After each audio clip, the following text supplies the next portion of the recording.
Do you think there should be a vote about her future as presiding officer? That's pretty much the only way you could get rid of her. Well, I think, as I say, there are serious questions, and I've asked to meet with the presiding officer, I've asked to meet with the chief executive. I've had no response from them so far. The party is also contacting the presiding officer, and as I say, other parties are raising concerns about this. She has an ability in the chair to prove she is not biased against or in favour of certain parties over others, and she can show her neutrality. I don't believe she did that today. But you've basically put a black mark on her for the rest of this parliamentary session. It's only a year to go.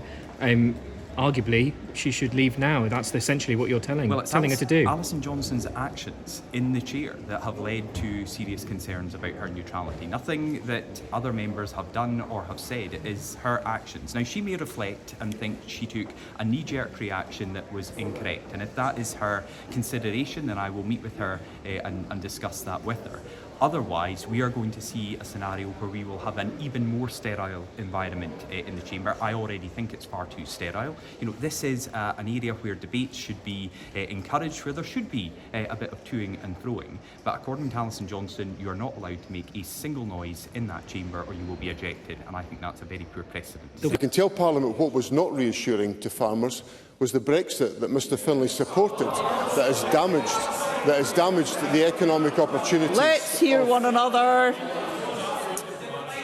It's the Mr. Brexit.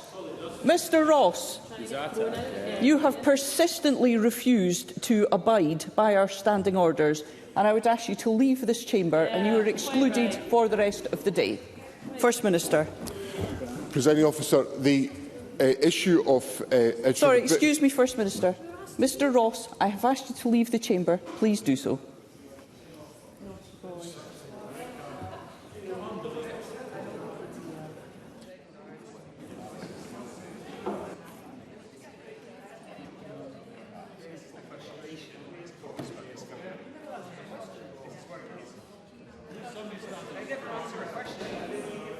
First Minister.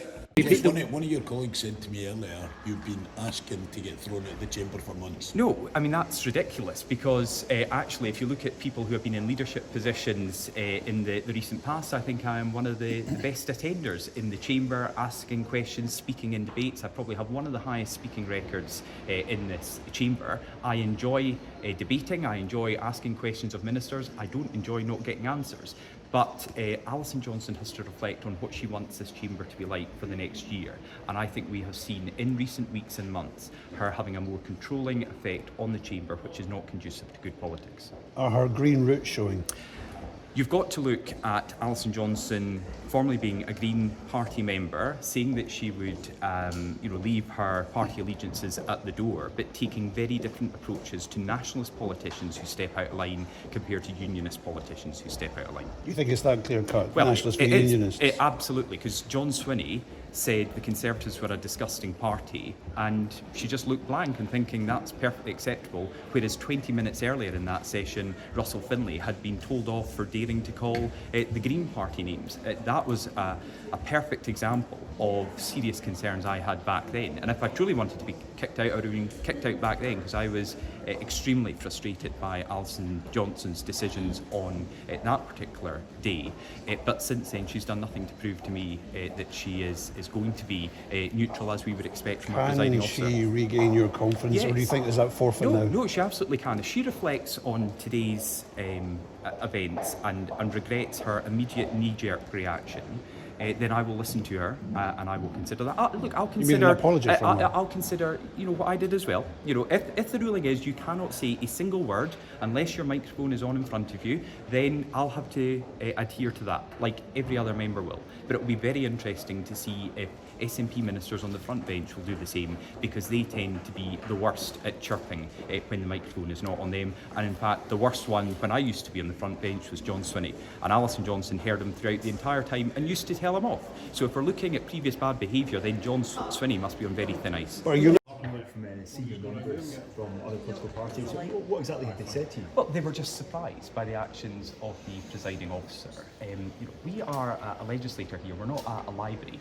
There is going to be some discussion from the benches around the respective party spokespeople. That is what people watch politics for. Now, sometimes it goes beyond the pale and action has to be taken, but I don't recall ever seeing a presiding officer take no action to try to minimise that behaviour or to warn any members before excluding them. And she reached straight for that option today, which for me raises serious concerns about it. And the speed at which she did it made me almost think it was premeditated. It didn't matter what I did today, I wondered if she was just going to go straight for that. And certainly by looking at it, there was no hesitation from Alison Johnson to reach for that straight away. Do you think she's got some kind of vendetta against you that's well, premeditated? I think we've got to look at her actions against Conservatives in general and how she has responded to comments from SNP ministers. For example, the First Minister is apparently allowed to call the Conservatives a disgusting party with no sanction, but Russell Findlay was making comments about the Green Party which she immediately slapped down.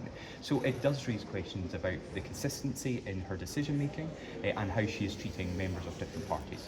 Haven't you been walking a fine line though, because she has warned you week after week about your heckling of the First Minister? But I think that just shows the frustration. And look, this is from me in the chamber, but if you look at my emails every Thursday when I get back to my office, the number of people that say, why will John Swinney not just simply answer the question? Indeed, a number of you in the media have written about his inability to answer questions at First Minister's questions. So there is a frustration, and I accept that. But whenever I have been warned and other members have been warned in the past, we have behaved and allowed the session to continue. She has now set a precedent that without any warning, if you make a noise, if you heckle, you will be thrown out of the chamber. And I will be very interested to see how many SNP government ministers get thrown out, because before I was heckling today, Shona Robeson and Neil Gray were shouting at Russell Findlay, but they remained in the chamber on the presiding officer's ruling. What do you want to happen now? You're writing to complain to her, but I mean, she made the decision. Well, I've contacted the presiding officer for clarity. Is this a new approach that she's going to say? Are we having a zero tolerance approach? Will it be like sitting an exam in the chamber, not a single peep from anyone?